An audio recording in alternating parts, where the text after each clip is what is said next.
Welding is a method of repairing or creating metal structures by joining pieces of metal. Various fusion processes are used to weld materials.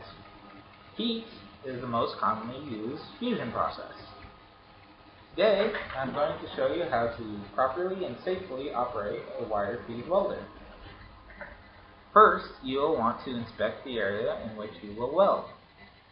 You need to make sure there is no flammable material or explosive objects in the area.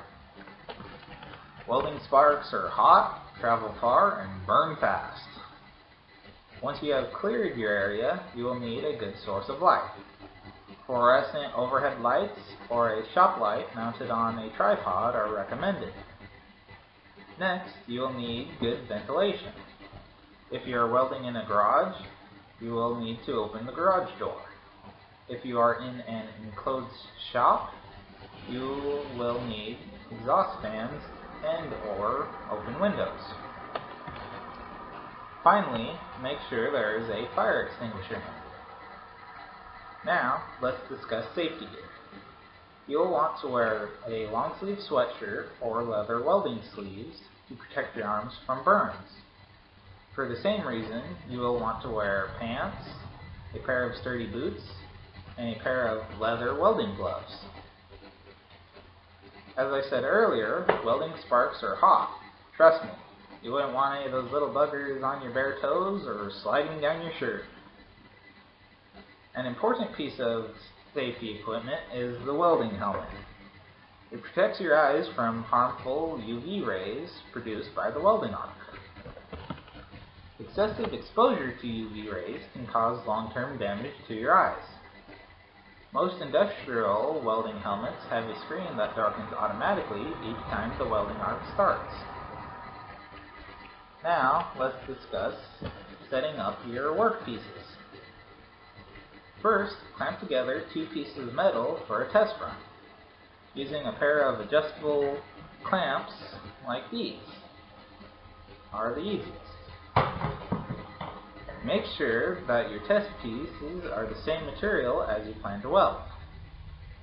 An important step not to be missed is to ground the metal workpieces to prevent electrical shock.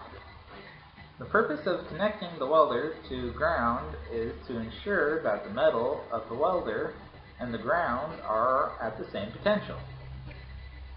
Grounding the welder also limits the voltage on the machine, in the event that insulation should fail within the equipment. That said, be sure your grounding clamp is on a clean spot of bare metal.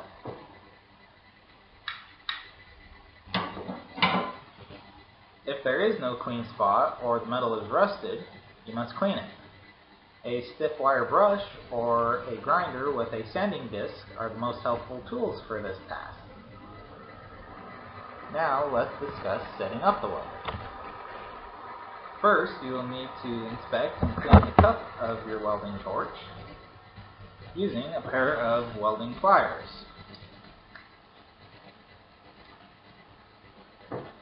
Now, you may turn your gas on to the welder.